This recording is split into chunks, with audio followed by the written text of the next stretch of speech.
Ay, magandang gabi mga boss. Ay, nako. Oy, si Magalong, nag-resign na.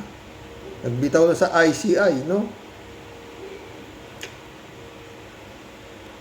Pakinggan natin siya at magbigay tayo ng reaksyon. Ha? Meron mo itong ano, ha? Ano to? 71,000 views. 4 hours ago, ano nakalagay? Tingnan natin. To our Vice Mayor Tino Oloan and the distinguished members of our City Council, to all our awardees and members of their families, our retirees, those who have devoted themselves to the noble calling of public service, our distinguished guests, naimbag, agsapak, and bigat, datayo amin. It's been a long time since I saw each and every one of you. Pagpasensyahan nyo na ho.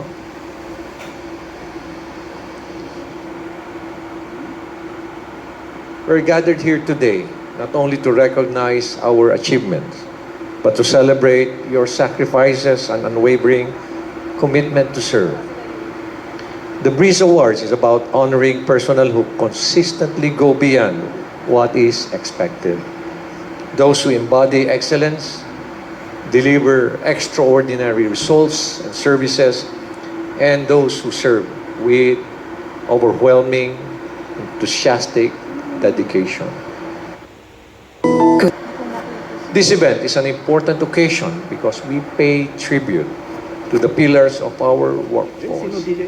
Our retirees who have given the best years of their lives in service, the families of our departed colleagues whose legacy continues to inspire us, our loyalty awardees who prove that true dedication is measured by years of steadfast commitment, and finally, our outstanding employees of the year who set the standard for excellence and professionalism.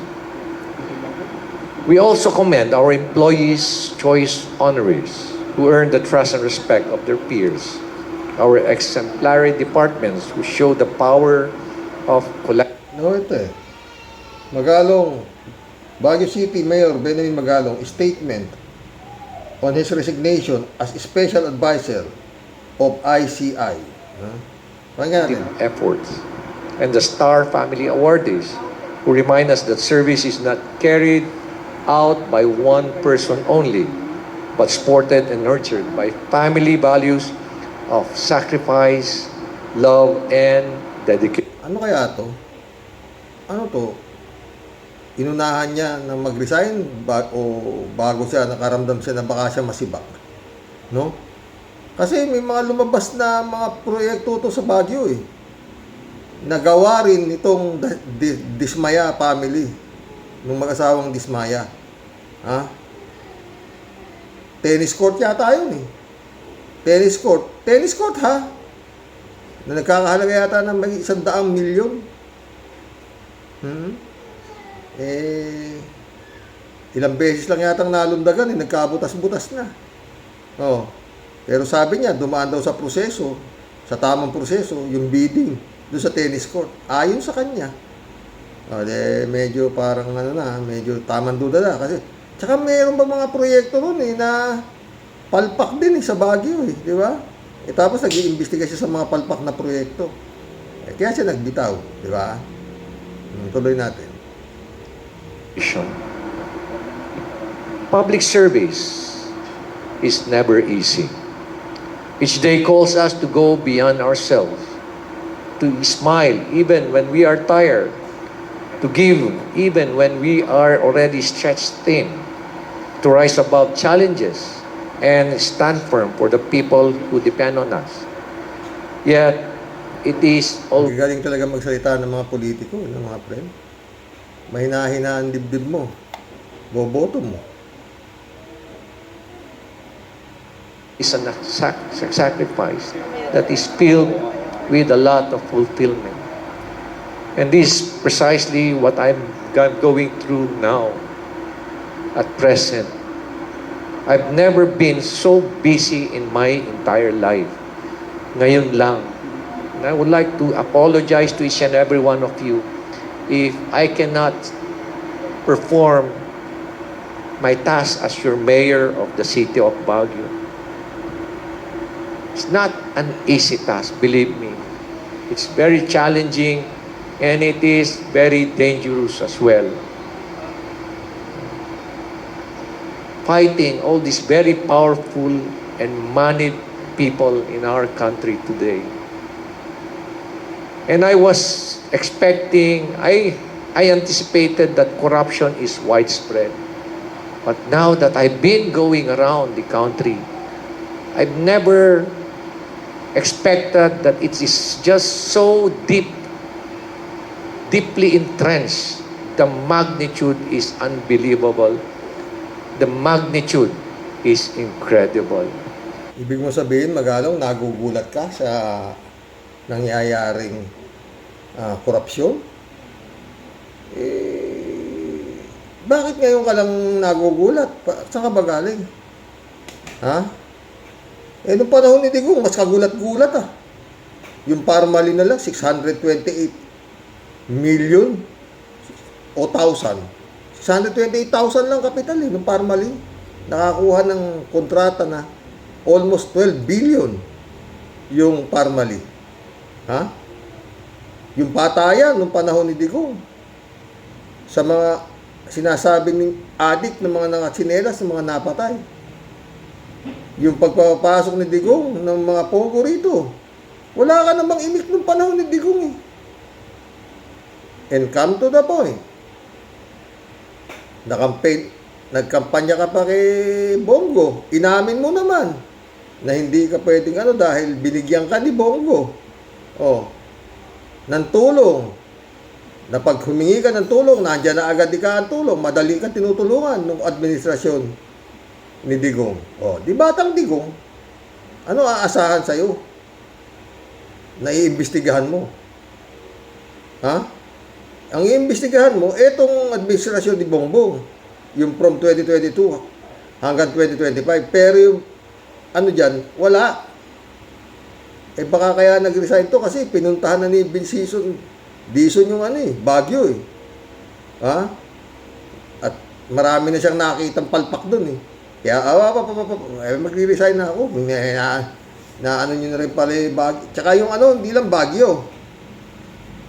Yung Davao, pinuntahan na nung Dizon. Dizon ba yun? Oo.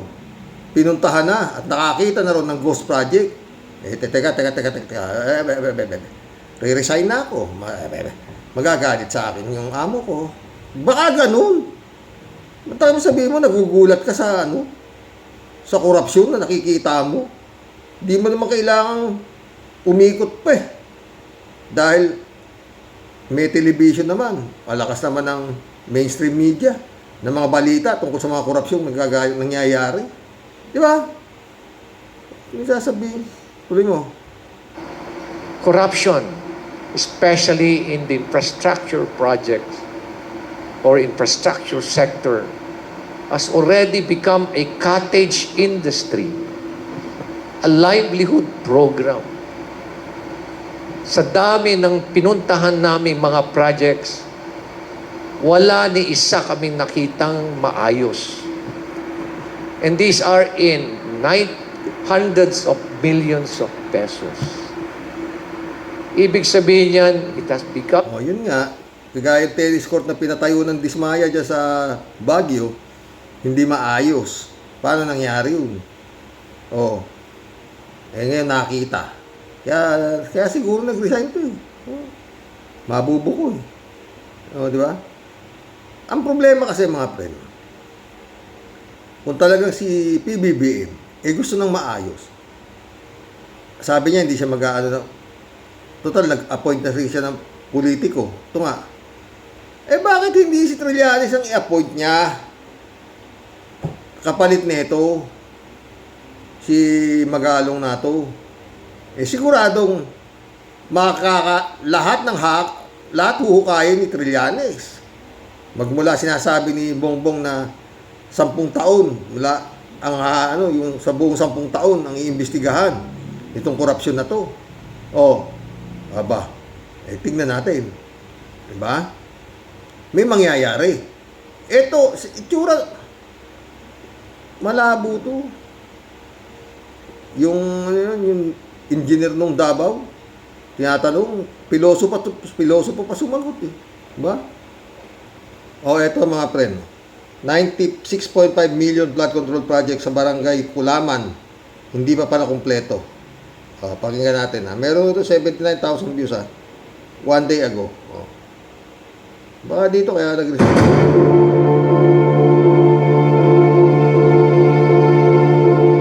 October 2022 pa, idineklarang tapos ang isang flood control project sa Barangay Kulaman sa Jose Abad Santos, Davao Occidental. Pero, nang datna ng Department of Public Works and Highways, hindi pa ito kumpleto. Ang nasabing proyekto, fully paid na rin ng mahigit 96 million pesos sa isa umanong dummy contractor ayon kay DPWH Secretary Vince Dizon. May unang balita si Argel Relator ng GMA Regional TV. Kinagulat ni na Public Works Secretary Vince Dizon at Independent Commission for Infrastructure Special Advisor ang dinatnan sa ininspeksyong flood control project sa Barangay Kulaman sa Jose Abad Santos, Davao Occidental. Hindi pa rin kasi ito tapos kahit October 2022 pa idineklarang tapos. Paniwala ni Dizon, dami ng mga diskaya ang nakontrata ng DPWH Davao Occidental District Engineering Office para sa proyekto. Ang kasama ko yan, Rimando. Hindi ko diskaya. Huwag na tayo maglokohan. Alam naman natin ang St. Timothy kay Diskaya, inamin na nga niya. Di ba? Huwag ka na magmangmangan sa akin. Natapos ang kontrata, yan ha, nakikita nyo ha, media ha. October 2022. Nagsimula February 2022. Ang mas ikinagalit ni Dizon, January 2023 pa, fully paid ang contract price na 96.5 million pesos sa contractor kahit di pa tapos ang proyekto. Hindi na ito itinanggi ni District Engineer Rodrigo Larete. Nagbayad ka kahit hindi talaga siya completed. Correct? Yun ang pagkakatotoo. Oo. Yan. Totoo. At least umaamin ka. Oo, yun totoo po. Okay. Kaya nang sinasabi mo, kaya mo ginawa yun. Matapang pa yung engineer eh. Oh. Bastos pa eh. Oh. Kasi Due to the disbursement rate na hinahabol namin. Pero, with the agreement na tatapusin ang kontraktor. Inusisa naman ni Magalong kung ano ang sinasabi ni engineer na tinrabaho umano. Ano yung nagawa nung 2022? Okay, ito mo. Ang Anong nagawa ng 2022 is katupol. Ano yun? Ano yun? Ito. Yung mga poste na yan. Oo, yung mga poste na yan. 2022. Which is 1.5 Ginawa yan. meters. Noong November, nung malapit na yung matapos, kasi yun nila kulang. November Bumaha. 2022. Oo. November 2022, bumaha. nasira. Noong July, July naman ho, 2022, kasi hindi siya Putang ina. Ang dayo ang paliwanag ng gago eh. Deklarado na nga tapos eh. Nakasingil na. Tapos tignan mo magpaliwanag yung bugo ko. Oh, sabi ni Magalong sa kanya, makukulong kita. Oh, walang problema. Sabi ng gago, tingnan mo ah. na makapag-move, nagkaroon sila ng problema sa quarry. Pero sa larawang ipinakita ng kapitan ng barangay, nakuha umano, 3 linggo lang ang nakakaraan. Walang ginawang konstruksyon sa lugar. Ibig sabihin, nagsimula gan silang gumawa ulit just 2 weeks ago. Ano yung nakita nyo noong 2022? Minura niya to eh. Ni Vince Dizon. Oh, minura niya. Itong bugok na district engineer na to. Ano nakita niyo? Explain nyo. Nag-clearing lang po sila dito, sir. Nagsiminto sa baba, tapos iniwan na po. Hindi ka na naawa dun sa mga estudyante dyan, saka yung mga tao dito. Hindi mo ba sila ini, sir? Iniisip ko rin po, kasi Bakit ka nagbayad ng gumawa ng nga hindi ho kami ng complete? flood control eh. Hindi lang Yan yung, putang ina mo, sabi ni Vince Dizon dito eh. Eh, pagmumukha nung gunggong na district engineer, oh. Oh. po na kompleto eh. Ang masama, hindi kami gumawa. Gumawa Tangin po kami. na, ayop eh, oh. God, Putang ina, sumasagot pa gago eh. flood control ba yan? Flood control ba yan? Gago talaga. Putang ina. Flood control ba yan? Tapos ba yan? 100 milyon ginastos nyo dyan? Binayaran nyo, hindi tapos yan? Pinasusumite ni Magalong lahat ng dokumento kaugnay ng proyekto sa CIDG Davao Occidental. Gusto ko rin maging honest sa'yo. Oo, ganun. Gusto mo maging honest ako sa'yo? Ano po? Papakulong kita. Wala naman po ako magagawa kung ganyan po. Minamadali na ng ICI ang pagtukoy. Sabi ni Magalong, gusto mo maging honest ako sa'yo? Ano ba? Papakulong kita? Wala naman po ako magagawa eh. Papakulong ako. Takin ang mukha nito. Tignan mo. Oh. Oh. Ayun. Kung sino pa ang mga sangkot sa naturang Ghost Flood Control Project para masampahan ng paglabag sa Graft and Corrupt Practices Act, malversation of fund, falsification of documents, at violation sa procurement. Ito ang unang balita. RG. Yun. Siguro, kaya nag-resign na si Magalong, Davao na yung pinasok ni Vince Dizon, di ba? Baka may masagasaan pa siyang mga proyekto ni Dismaya dyan na kasosyo si Bongo. Ang pag ang Davao kasi mga friend, parang no? Parang iba na yung mundo nila dun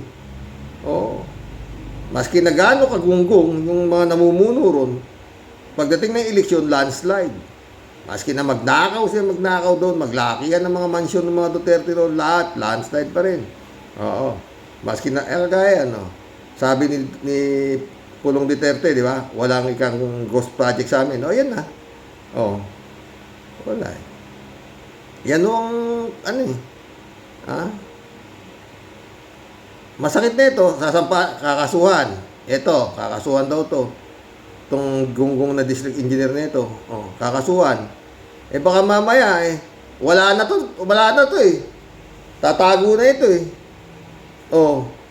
sa mga hahagilapin niyang gunggong na yan. Kung magtago yan, sige nga. Yun lang naman sasabihin dyan intindi yan, taguan lang. Total pag presidente na si Sara, naging presidente na yung utol ko, kaya wala na rin, kaatin na naman ng mundo. Di ba? Yan. Si Magalong, sa totoo lang, maraming bumatikos kay PBBM. Nung ito si Magalong, kinuha niya dyan sa ICI na yan, bilang yan nga, advisor. Sa daming pwedeng ko. Parang advisor yan, inamin naman niya na Duterte siya. Meron ka ba narinig na binatikos niyan ang Duterte boys? Wala. Tapos gawin mo advisor? Siguro, hiya na rin siya. Nag-resign na rin siya. Yun nga, baka makasira pa siya dito sa ICI NATO na ayon kay Dick Gordon, hindi naman kailangan. Ang daming sangay ng gobyerno. Merong ombudsman, merong DOJ, sa kapulisan naman, merong PMP, may CIDG, may kung ano-ano, meron pang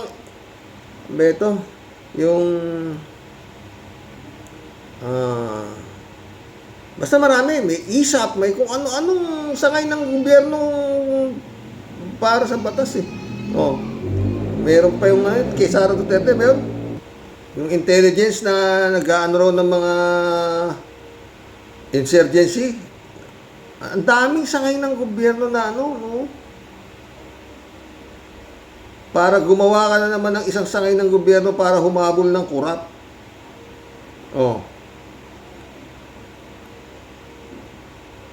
Ewan ko mga friend, kung yun lang bumagsak na tulay dito sa Isabela Meron na ba nakulong? May nahabol na ba? Sabi ni PBBM, heads will roll, sabi niya. Saan na? Parmali. Yung Parmali na lang, anak ng pating na yan. Garapal na ho yan. Sabi ni Dick Gordon, nung nawala na si Digong, wala na siyang immunity from suit. Tutuloy yung investigasyon ng Parmali. Itutuloy ng Senado. Putik yan. Nagkaroon ng signature. Kung sino ang gustong ituloy at kung sino ang ayaw. Putya, wala na.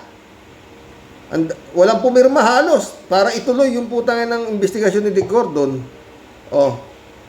Ang kinagulat ko ron, yung mga Grace po, mga anak ng pating, ayaw pumirma dahil ang rason baka raw, kasi nandun daw, baka raw masabit si Duterte. Wala ako ito. Hindi yung, sa totoo lang, hindi yung maganda. Sabi nga ni Dick Gordon, marami naman nagsasabi, ba't ang dami nga sa ngayon ng batas? Ombudsman, Sandigan Bayan, kung ano-ano. Magkaso! Sabi nga ni Dick Gordon, ang bagal ng usad ng justice dito sa Pilipinas. Eto mga boss, pitikin natin ng konti. Rico Hison talks with ex-senator Richard Gordon on corruption. Tingnan mo Meron nung itong 90,000 views 2 days ago. Nung ko pa gusto itapik to kasi mahaba, 27 minutes. Pero pipitikan lang ho natin. Total, marami rin Isama na natin to sa ating topic ngayon. Pakinggan niya. I'm Rico Hizon. Fighting abuse of power demands more than words. It calls for commitment, courage, and consistent action. Today on Beyond the Exchange, the man who probed corruption during one of the country's most challenging times. We have with us former Philippine Senator Richard Gordon. Hello, Senator. Thank you so much for joining us. Thank you. It's been arduous coming here. Let's start off with this independent commission that will investigate infrastructure projects. Is this genuine reform? It's already here. If I were asked by the President, I would say, just make the government work. The Ombudsman is there. It was created to act swiftly. The people want swift action. The problem with the government for the last several... The ombudsman is there. Silbi ng ombudsman. Kay Duterte nga yung ombudsman. Diba? Nag-resign ni Martires. Tuloy. decades, it never acts. The Ombudsman always looks at the President, whoever is in power, whether they're going to act, baka bata ng Presidente. Ganun Saka nakakita na sakay ng gobyerno na putay na nakatingin doon sa Pangulo na baka may masagasaan silang bata ng Presidente. Kaya wala akong dito, wala nung, dapat talaga, sabi nga nung dapat talaga may mamuno dito na isang independent kung ako tutusin, kung may matibay-tibay lang na military takeover, maganda na Wala na akong pag-asa itong Pilipinas na to. Sa tingin ko lang sa aking opinion, wala. They're not gonna act. You know, we're investigating formally. Lots of money is going out of the country. You know, they're paying them by the billions. They don't even check. You know, there's a limitation on money that will go out. They should check right away. LTO has fake ID cards in the investigation right now with these BBC guys. And yet, there's no filing right away. They should file right away. So you're saying... Hindi lang naman infrastructure, putik yan LTO, COA, puta na. Hanggang Supreme Court, takay mo 13 unanimous decision, yung impeachment trial ni Sara Duterte.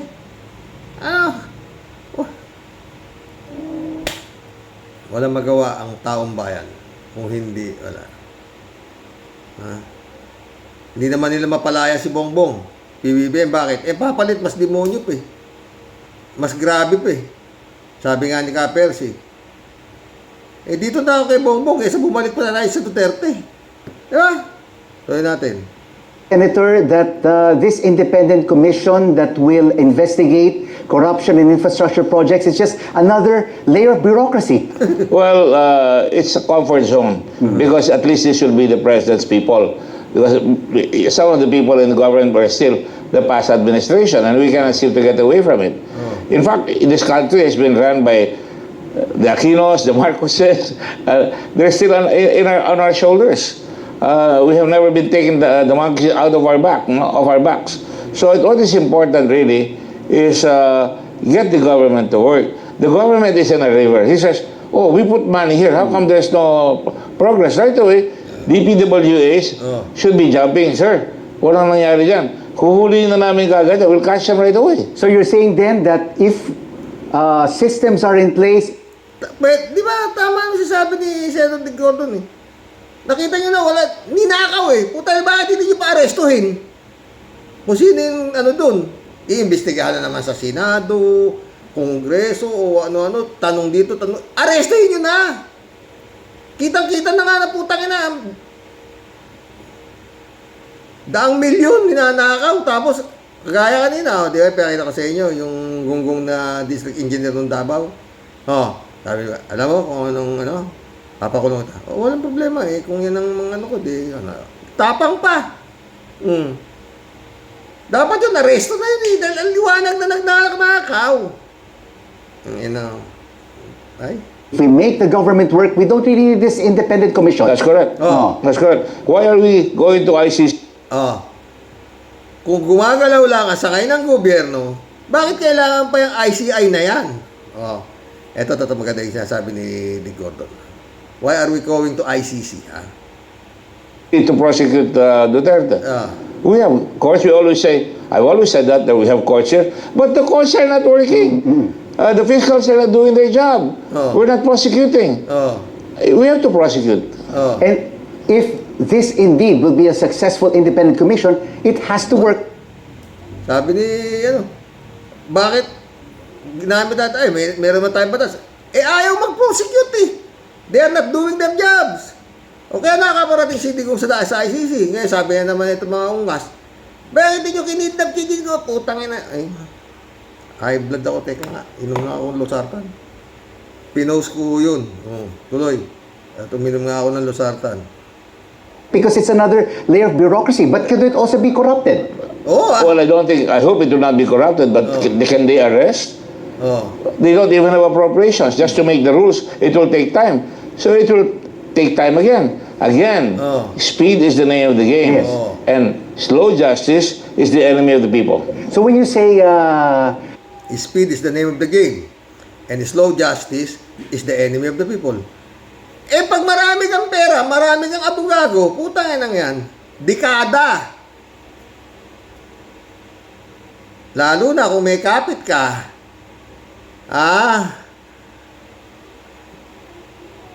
kagaya ng nangyari dito kay Sara Duterte, na yung forthwith naging forthwith. At sinisi ng Korte Suprema ang Kongreso na unconstitutional kayo. Ina nyo. Sampa kayo ulit sa Pebrero. Ngayon, mali ang ginawa ng Kongreso. Puta naman, takin mo sabihin ng Korte Suprema na mali yung ginawa na hakbang ng Kongreso. Putang ina nyo. Para sinabi na, tangina nyo, mga bobo kayo, kaya yan na nangyari. Diba? Sino sisi mo? Si Velasco? Si Kuya Ede? Kung magsalita, kala mo, sa kanya hindi niya, tapos, ganun sinisisi ng Korte Suprema ba't hindi nyo agad tinulugan niyo yan dyan sa sabi ni Chis Escudero, di ba? Tangina nyo. Ngayon, tapos niya, apurin nyo kami. Hindi pwede yan. Sabi ni Chis Escudero, di ba? Ito sa Korte Suprema, nakialam yung Korte Suprema, maiipit yung mga Duterte boys Unconstitutional kayo. Unanimous decision. Walang investigasyon na mangyayari ngayon. Sa Pebrero na kayo mag-file kayo ulit. Ang inang yan. Mabuti, hindi nakatuloy yung yung pinlano nila na People Power 3 na kala nila magtatagumpay yung mga gunggong at nandun na nga si Sabit Singson at kung ano-ano ng kaletsihan na ginulo na nila yung rally nung di ba? Kala nila mayayari na nila di ba? Susunugin ng Malacanang o kung ano-ano, apo tayo na bigo. Hindi po pwede pag hindi sama-sama ang taong bayan. Kayo gumawa kayo dyan, nakakaitim pa kayo, mga gunggong, di ba? Nanggulo kayo, yung kulong na yung mga demonyong nabayaran. Tuloy natin to. Speed up the process. How soon should they be coming up with the big fish and start investigating these corrupt lawmakers? The moment the president stood up there, he don't need even Congress. Oh. The president should have called on the Department of Justice. We have appropriations here. It was not used properly. There is no development here. It seems that DPWH paid these people, get the documents, prosecute right away, issue a warrant of arrest, order a warrant of arrest to be issued, ask for a warrant of arrest to be issued, get AMLA to confiscate their assets. I think Vince Dizon is doing the right thing. He already asked the government to, the AMLA to freeze the assets. Central banks are cooperating. So you're saying then, Senator, that when all of these developments materialize, the president should have taken the bull by the horns. Yun, He should have used his political will Why does he to tell be to able be to the impose president? himself. You pay people in government to do their job. Case in point, when we had COVID, where was DOH? Ito ang Case in point, when we had COVID, where was DOH? REC was set to step in and put up our molecular laboratories. And then when they discovered we had molecular laboratories, the entire cabinet came into our office and said, this is what we needed. And we did our job. I'm not crowing over it, but that was the job of DOH. And it was the job of DOH to see we must have molecular laboratories if there's a pandemic. So in this particular case, there must be anticipation. You must be able to predict, and you must be able to make sure when something happens, we must move. We have a crisis in the West Philippine Sea. We don't have a navy. How about making drones? Ukraine has drones, ship-killing drones. Just in case they fool around with us. There is no anticipation. That's the problem. So how soon do you think, Senator, should this independent commission finish their work? It's going to take a lot of time because they're going to have to ask permission from the agencies. They're going to have to use the NBI. There's going to be a lot of communication. NBI, can you make these people available to us? We'll have to invite, subpoena them. But the president is giving them the power to be able to do this. Yeah, well, it should catch the attention of the process servers and everybody. But the important thing is right away, when you catch somebody, right away, have the prosecuting officials ready to prosecute, get the evidence right away. But is there also that potential if the investigation takes so long that it could just be once again another forgotten issue? That's precisely what I'm worried about. Now, the speaker has resigned. Yes. And if he has resigned, that's putting away the focus on another matter. Every time something happens, the focus is, we keep chasing ghosts. The focus must be on getting people in jail. Once you start getting people in jail, all the cards will fall. And that's important. And you investigate. Yun the speaker has resigned. Naiba na naman yung focus natin. Napunta na naman tayo sa pag-resign itong speaker. Wala nagpara tayong sabi niya iba-ibang chasing ghosts, sabi niya. Iba-iba istorya di ba? Kagaya si Bantag, hanggang ngayon hindi pa nahuli. Yung mga sabongero, asa na naman. Lumalayo na naman to. Nako talagang tama ang sabi ni Dick Gordon at ni June Losada. Mukhang walang patutunguhan to kung hindi puro umpisa. Sara Duterte, nasa na yung impeachment. Nasa na si La Chica Nolasco na kasama doon sa pasang bilis na win. Tsaka yun pa nga mga boss. Puta na yung uusapan. Nakaka-withdraw ng halahating bilyon cash sa land bank. Kaya sabi nga, pati yata land bank kasama dito sa sindikato na to. Paano nangyayari? Sabi nila Kiko Pangilinan na pwedeng mag-withdraw ng ganyan kalaking halaga. Cash! Talagang puro tama. Sunog ito malaki. Sunog. Sunog na malaki ito. Kumbaga sa Bagyo, itong nangyayari nito, signal number 5 napakahirap kung ganun katindi. Hindi biro. Sabi ni Dick Gordon, kailangan pa ba ICI niya kung gumagawa? Sana. Paano tayo nakarating sa ICC? Walang rito walang nagkakaso kay Duterte. May nagkaso man.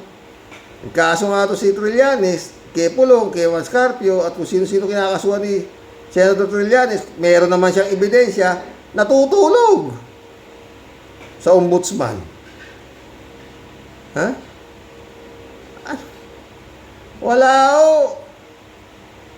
Hanggang ngayon, ang pinag-uusapan, puta na, state witness, pwede ba state witness, ganito, i-evaluate naman natin, sabi ni Blackjack, evaluate ko yan kung pwede state witness yan, ganito. Mga tell-all, parang poker eh. Todo. Ewan, sana may mangyari. Oo, sana may mangyari, pero ako sa tingin ko, malabo. Hindi ako nagmamagaling. Hindi lang naman ako nagsasabi. Malabo yan eh. Ayan sila Dick Gordon. Diba? Sabi nga ni Dick Gordon, nakita nyo na nga ninakaw eh. Hindi pa niya arestuhin. Kung sino yung district engineer dyan. Di ba? Tapos pailan na ng kaso habang nakakulong. Baka mamaya papailan nyo ng kaso. Ang ina nyo, paglabas ng warrant of arrest, wala na kayong i-arestuhin.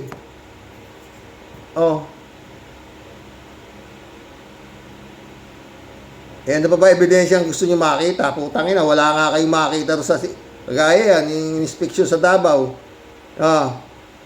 Kulang-kulang 100 milyon. Tapos na, nakasingil na. Putang ina, nung pinuntahan ni Vince Dizon, walang nagawa. Ghost project. Wala pa. Meron na bang naikulong? Maliban ito kila Hernandez na na-contempt. Yung Diskaya. Dapat nakakulong na yan eh. Diba? Tangin na. Magkulam tayo. High-blood lang ako. Ayan, binuong ICI na yan.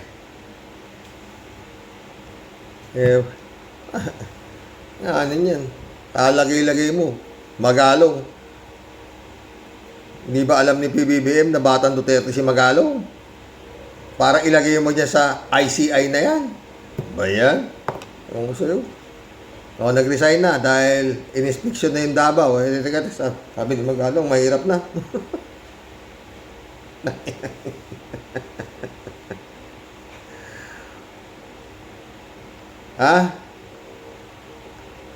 Wala eh.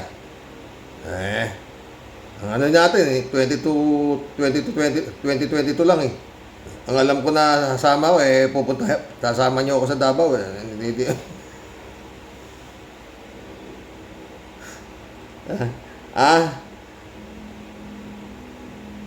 Wala.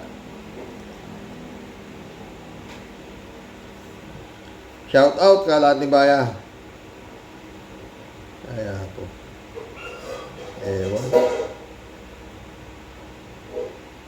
Rogelio Asuncion, shout out.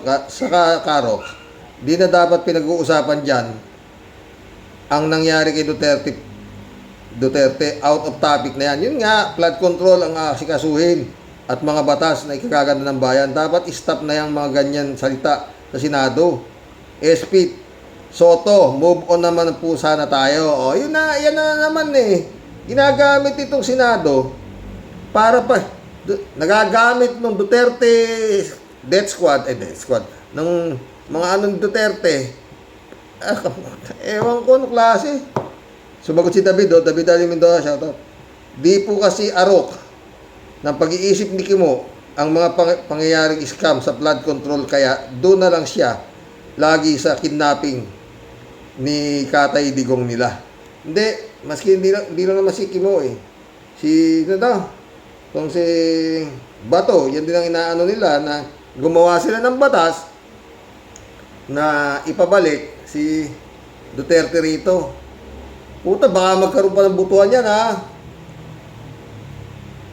Tito Soto, Senador, baka magkaroon pa kayo ng butuan dyan na kung approve yung batas na kailangan pabalikin si Duterte rito. Puta, patay tayo dyan. Librado Tutubigo, shoutout. Blessed morning, Karox, and to all warriors watching from Edmonton, Alberta, Canada. God bless. Stay safe and healthy. Off volume muna, Karox. Basta didishit at amot dutae. Sayang lang ang oras dyan kay bigoting Boy Sili. Michael Edwin Mike, shout out, my friend. David ulit, oh. Good evening po, Karox. Poging-pogi at isputing po tayo ngayon, ha. Ikaw naman. 3J Shop, shout out. Magot naman po. Oo nga eh. Saka panay ang display mo, Xerox, ng relo mo ah. Ano ba yan? Tunay ba yan? O 295 lang? Ikaw naman! Galing sa Muslim to. Pati yung relo ko. Una mo pa. Galing sa Muslim yan. Hindi. Ano to eh. Binili ko to nung ano eh. Nagtitinda ako ng balot sa Monaco. Chupista Bunao, shout out. Ano ba yan? Mapansin ka naman, buwisit ka, Kimo. Joe Film, shout out Dinidisplay ko ba? Hindi naman. Napapahalokip-kip kasi ako. Pag nanonood ako ng mga ganyan. Mahilig ako gumanyan eh. Ubarin ko na nga, ikaw naman. Pati yung relo ko, nakita mo. Nabili ko to sa Muslim. Teka. Meron pa ako isa nandun. Sabi ni Joe Films, magandang gabi po, Kasani. Sana po ay nasa mabuting lagay kayo dyan sa lugar ninyo. Maganda po sana topic ninyo. Minsan si Kiko Barsaga, itapik si Kiko. Wala akong panahon doon. Yun, isa sa baliw na aso ng mga Duterte. Congressman yan na Dasmariñas, Cavite. Pangkatuwaan lang. Lahat talaga ng mga naugnay sa mga Duterte ay nasisiraan ng ulo. Buwisit na Barsaga yan. Mukha palang ewan. Maski yung yung anak ba ni Marco Beta, isa rin, gulo rin, Gusto ko itapik natin yun eh. May parang parehas din ng tatay niya. Si Marco Beta, mahilig maggagaling-galingan, Tinatanong lang yung boto niya. Kung sino iboboto niya na Speaker of the House. Ang haba pa na sinabi, sinupalpal nga, minto ka nga dyan. Hindi na. Tinatanong lang yung boto kung sino iboboto. Puta, haba ng pasakali ng gago. Ala na to. PBBM, kaya mo ba kasi? Ipasara mo na yung Kongreso sa Senado. Napaka-powerful mo, sabi na nga ni Dick Gordon di ba? Ikaw ang Chief of all armed forces ng Philippines. Gamitin mo yung... Ay, naku. Layo mo sa tatay mo kasi. David Alvin Mendoza. Tama po yung sinasabi ni Jun Losada. Kung sino pa yung mga whistleblower, ay siya pa ang nakukulong. At kahit na po sinabi ng mga testigo kung para kanino yung mga pera ng flood control, ay di naman sila mismo ang tumanggap. Kaya pwede nilang sabihin na hearsay lang yun. Dapat po ay yung bagman mismo ang kumanta at ituro ang mga amo nilang senador at congressman. Diba? Yan si, yung dala-dala ni Marco Beta. Di ba parang bagman na rin yan kung ano picture sasabi, David Ali Mendoza. Surprise witness daw ni Marco Lecta si Gutesa. Ayan, Talaga pong na-surprise ako sa mga picture sabi ni Gutesa. Dapat po sa comedy bar sila nag-show ni Marco Beta. Puro tawa po ako sa mga pangyayari. Totoo! Para mga gago D-Shed, shout out D-Shed Panahon po nila Gutesa na yan, pag biglang nawala yan, malamang si FMR pa ang sisisihin. Diba? 3J Shop, sumagot Ikaw naman, masyado kasi kayong seryoso sa Senado Saka ayaw ni Marco Lecta na magbigay ng opinion ang ibang senador. Gusto niya, siya lang ang may sariling opinion. Kaya nagdala ng joker sa Senado para din antukin mga tao. Pinapupunta ni Rimulya sa DOJ, hindi na pumunta yung bugok Tawad. Chupista Bunao, shout out may isang oras to, mababa to. Paano hindi niya babasahin yan? Di naman siya gumawa. Halatang gamit na gamit. Magkano kayang napala mo dyan? Nagtatanong lang. Medyo laki-laki. Kaya lang, palpak naman yung tanga. Pinatawag ni Rimulya sa DOJ. Bukas ka, sabi niya. Bakit kasi ito Senado na to? Chikin nyo muna kung idadaldal niya. Kung may makapapala kayo, nakamura na. Chupista Bunao. Hala, Tito Soto, certified ka rin yatang DDS. Bakit hindi ayaw mo man lang punay si Robin na puro papansin lang naman? Ayun. Chupista, gandang gabi po kuya at sa mga mahalo po sa buhay at sa mga kawaryos. Good night na rin po sa inyong lahat. Oh, good night, Chibista. David Alvin Mendoza. Oh. Karox, script po kasi ni Marco Beta, yung binabasa ni Cortez. Kaya di niya kabisado ang mga nanonood sa script nila. Di na nga po sumipot sa DOJ para makuhanan siya ng salaysay dahil baka kung ano pang sanga-sangang kasinungalingan, ang lumabas sa bibig niya. Totoo yun. Eto mga demonyo na to, sa totoo lang. Kagaya ni Sara Duterte, di ba? Nagdadaldal siya. Na kaya nag-hire siya ng papatay kay Bongbong dahil sabi niya, meron din daw nagbanta sa buhay niya, ang gaga, di ba? Kaya pinatatawag siya ng NBI para alamin kung sino yung sinasabi niyang nagbanta sa buhay niya at bahanda siyang proteksyon. Ganyan ito. Hindi naman pupunta yung bugak. Sinampa ngayon yung kasong grave threat. Asa na yung kaso? Sinampa ng National Bureau of Investigation sa Department of Justice. Nasaan na? Meron na bang resolution? Wala. Kaya patuloy yung gaga na ikot ng ikot sa buong mundo, daldal ng kung ano-ano na may sira na yata sa tuktok. Wala na to. Kasi dito mabait, shout out. Rodelia Alpilor, shout out. Ay sir, bakit kailangan pa ba yan? Bakit kailangan pa ba yan? Bakit? Hinayaan pang magsalita ni Soto, yung hambog na yan. Yun na nga hindi naman yan ang dapat pa pag-usapan. Mga puto lagi sa Senado yan, puro dakdak ang ginagawa hanggang ngayon, ala pang malinaw. Kakainis. Kakainis na talaga, sir. Ingat po, God bless po sa lahat. God bless, Rodelia, David Alvin Mendoza ulit, Karox, humiling pala ng witness protection ito si Gutesa. Hindi ko po alam na pati pag palabaliw ay pwedeng humiling ng Hindi, humiling siya una, David. Pero nung bandang huli, baka may nag-message sa kanya, gago, ba't humingi ka na? Ayaw niya na. Kaya pinatatawag ni Rimulya para para imbestiga siya kung karapat-dapat siya mabigyan ng witness protection. Sabi hindi na pumunta yung bugok. Wala. Sumagot si 3JC Opo. Lahat na lang humingi ng witness protection program. Aba, paano yan? Wala na nang sasagot sa mga tanong ng Senado. Lahat gusto protektado. Pati mga ninakaw nila, protektado na din. Ibang klase din ng Pinoy. Ikaw naman. Buti nga, nakakalis ka dito Talagang ibang klase na nangyayari ngayon. Eddie Luna, shout out.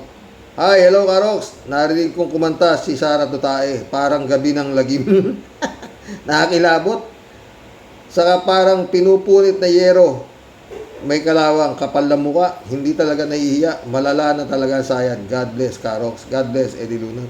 Malala na talaga lahat sila halos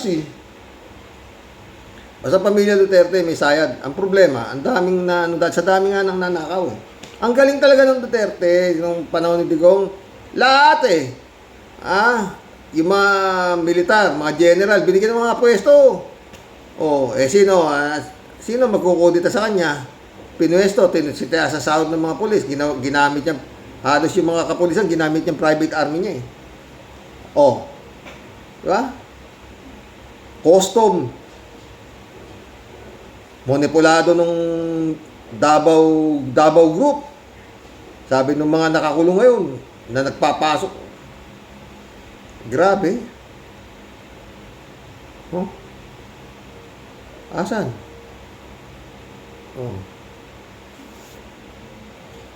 Ilang taon na lang PBBM. Pag hindi mo nalinis itong Duterte, mata mo lang walang latay pag nakabalik yan. Eddie Luna ulit. Sa totoo lang, Karox, ang Senado ng Pilipinas nasa lahula na ng husto dahil din sa mga senador na walang kwenta.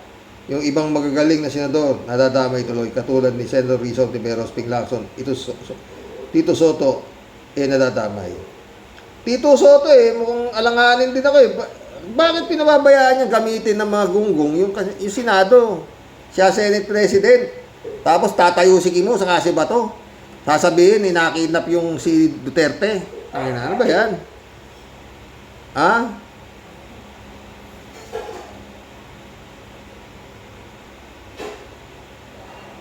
Friend Shelby Sopeda, shout out. Christian Sen, July 7 Alcantara, shout out.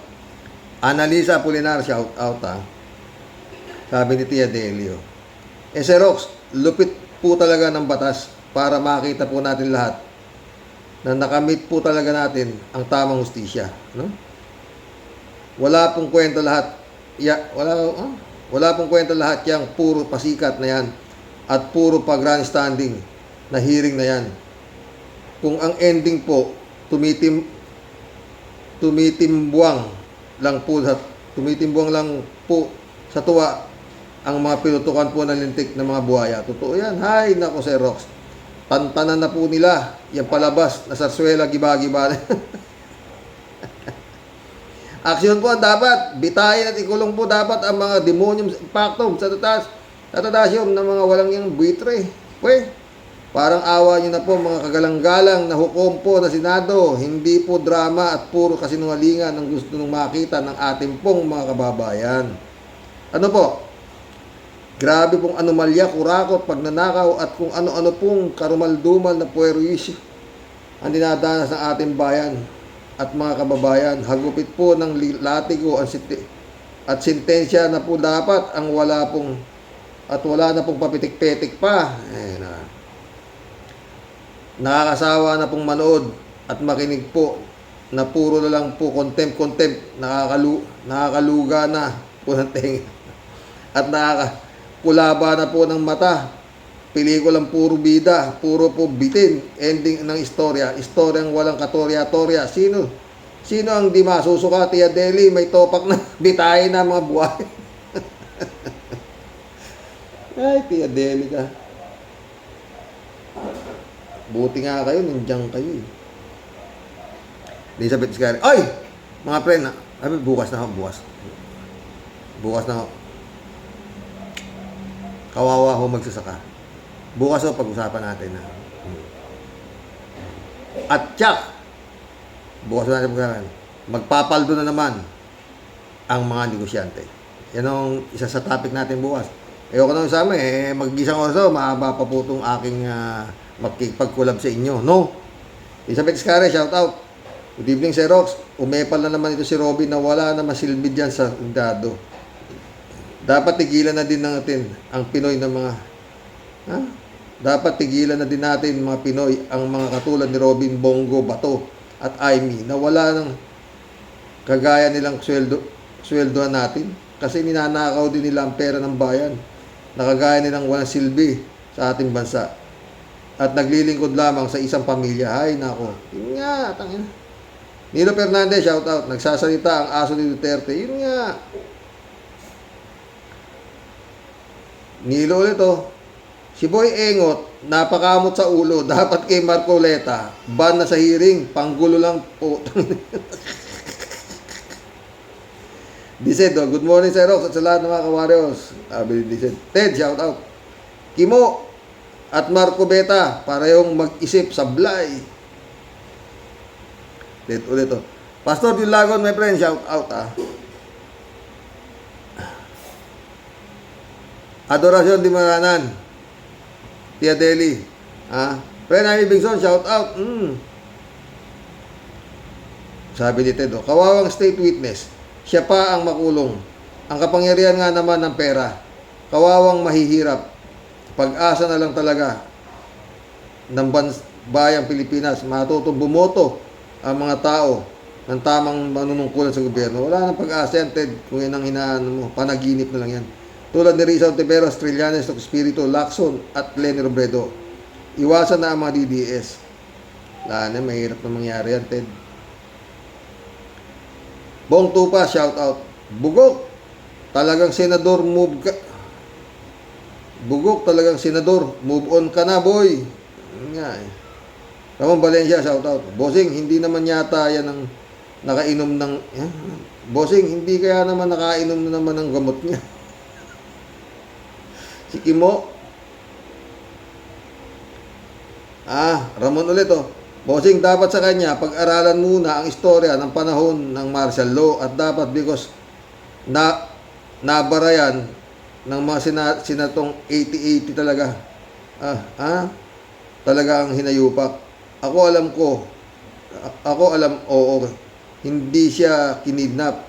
Kung hindi niligtas siya ng sa mga galit ng mga Pilipino. Yun nga, tatanga-tanga kasi itong si Kimo, makadadala ang gago, kinidnap. Bugok. Ramon ulit, bossing, hindi ka panipaniwala yung kupal na yan. Mas marami pang alam si Marcolet kesa dyan sa hinayupak na yan. Alam niyan. Ramon ulit, bossing, Duterte boys din yan. Sundalo na yan.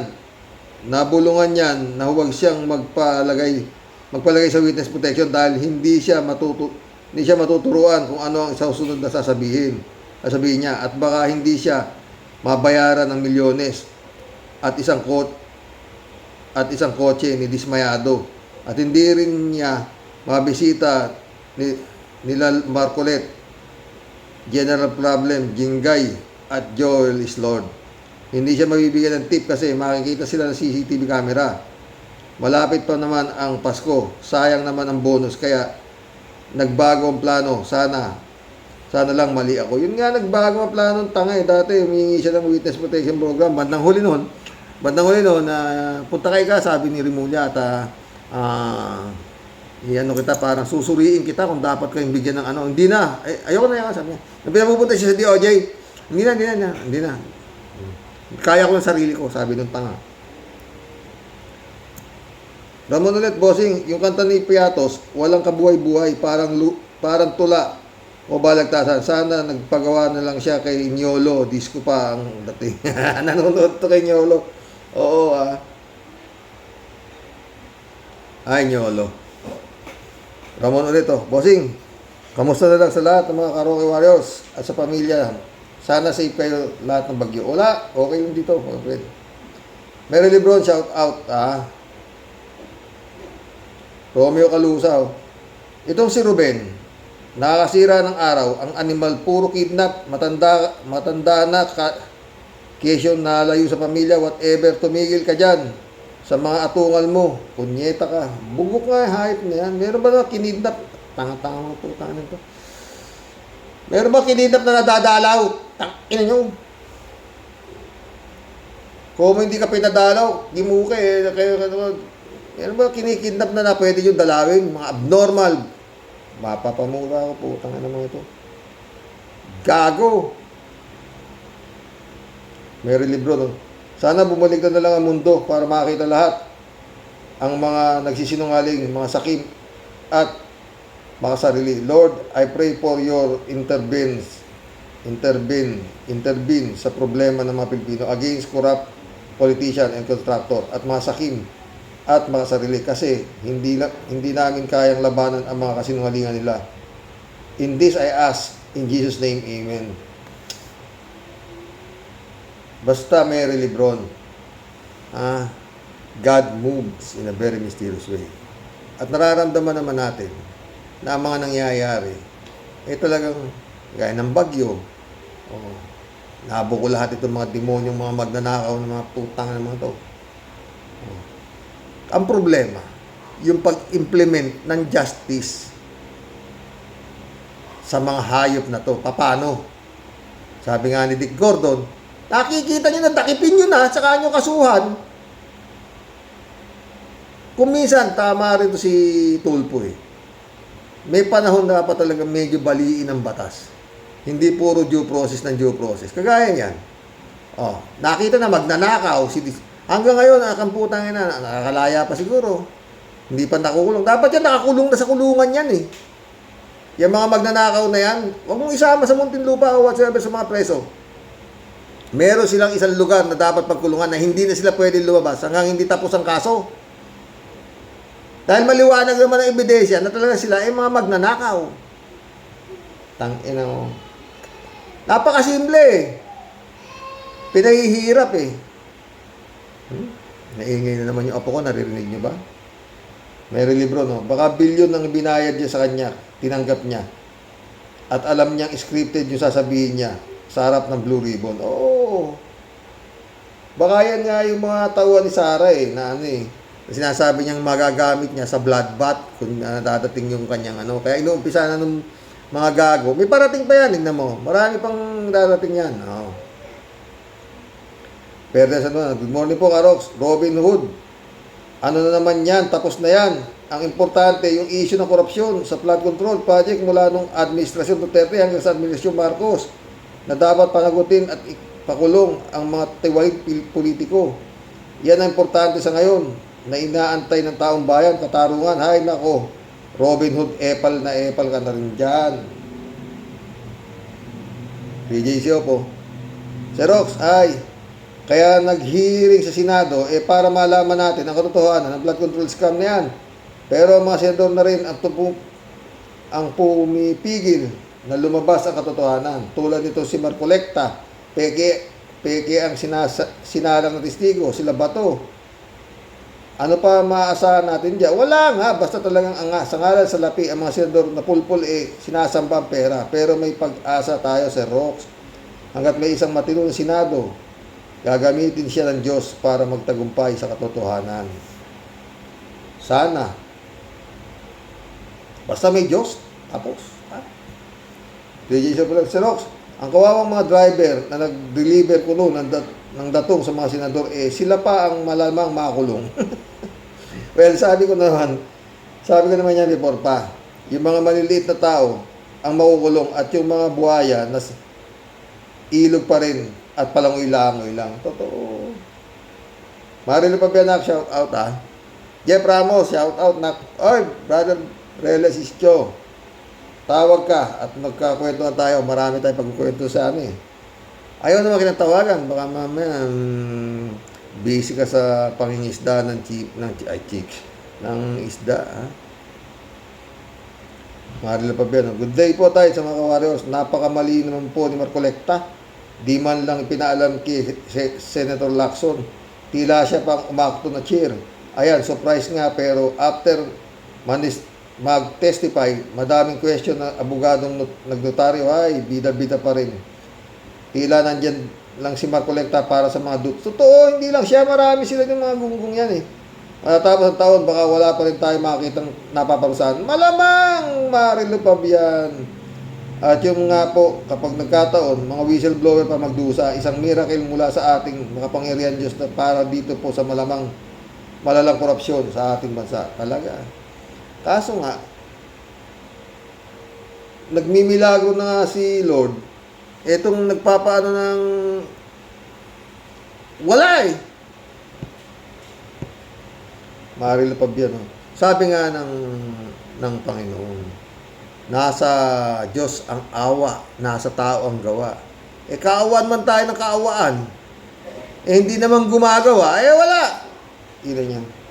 Marilo, sana man lang may isang selfie siya ng mga maletang pera at yung itsura ng sasakyan para naman di ka duda-duda.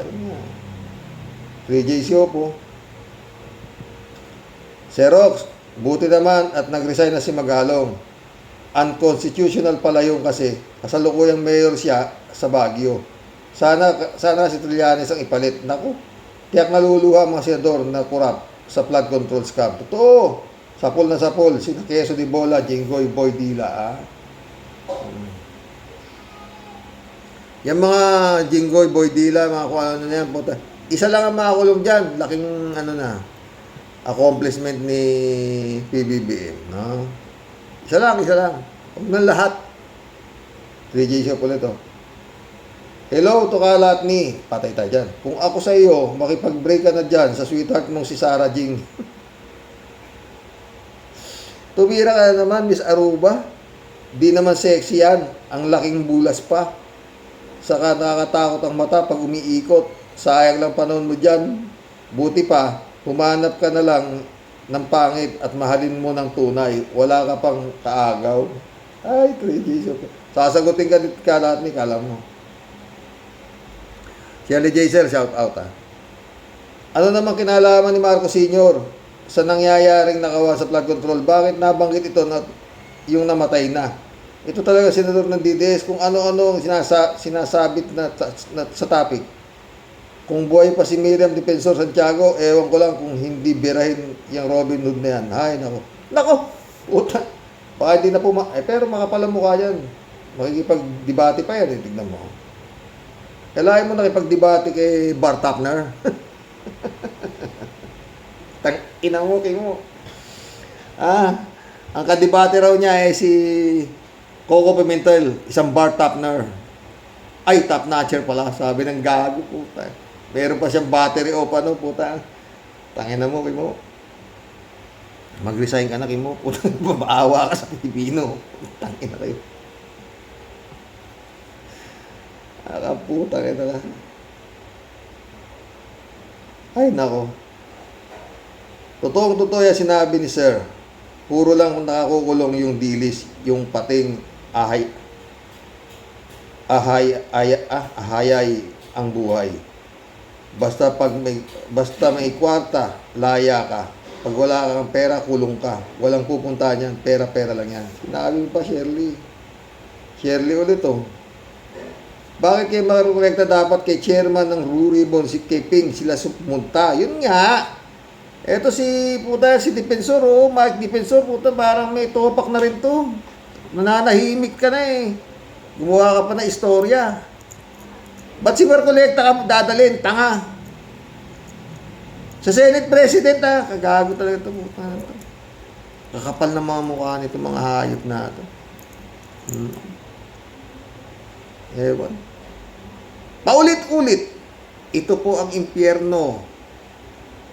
Nandito po yung mga demonyong buhay. Pag namatay po yung mga putang nang yan, maiiwan po ang kanilang kaluluwa rito para maghasik pa rin ng kasamaan sa mga taong mga mahihina ang pananampalataya sa Panginoon. Di ba, Grace Chingsay? Saka panghayop ka eh. Baka bukas maitapik na kita eh. Ha? Sobra rin ang kapal ng mukha mo. Dasal ka pa ng dasal. Ha? Sherry Jason ulit oh. Ituloy natin to. Bakit kay Marcoleta dapat kay Chairman Blue Ribbon, kay Ping Lacson siya pumunta? Pag nagsisinungaling ka talaga, manginginig ka habang nagbabasa ka. Kasi hindi mo naman talaga statement yun. Turo lang sa'yo. Kanda wala-wala siya. Hindi kagaya ni Mr. Las Cañas at Mr. Motabato. Yung mga yan, pag nagsalita, tuloy-tuloy, walang basa-basa. Totoo. Pag totoo sinasabi mo, hindi mo kailangan magbasa. Ha? Eddie Luna, shout out. Napanood ko yan, Karo Silusada, panahon ni Pandak. Nang mabisto si Pandak sa mga ninakaw ni Pandak, naglagay ng brace sa liig. Dapat doon, kadena o kaya alambre na may tinik ang inilagay sa liig ni Pandak. Ay, mission accomplished mga boss. Hanggang bukas po muli. Isang oras tayo mga dito. Sana nag-enjoy kayo sa pagkukulab natin, ha? Dasal. Wala tayong kakapitan. Mukhang to, nangyayari na to. Sabi nga ni Jun Losada, dekada. Tama si Dick Gordon, di ba? Kita nyo na, hindi nagdakaw, putangin na nyo, di-arrestuhin nyo na. Ilagay nyo, itambak nyo sa isang lalagyan mga magnanakaw na, kontratista na yan, lahat yan nakakulong na habang sinasampa ng kaso. Kasi baka maging bantag na naman yan. Magandang gabi po.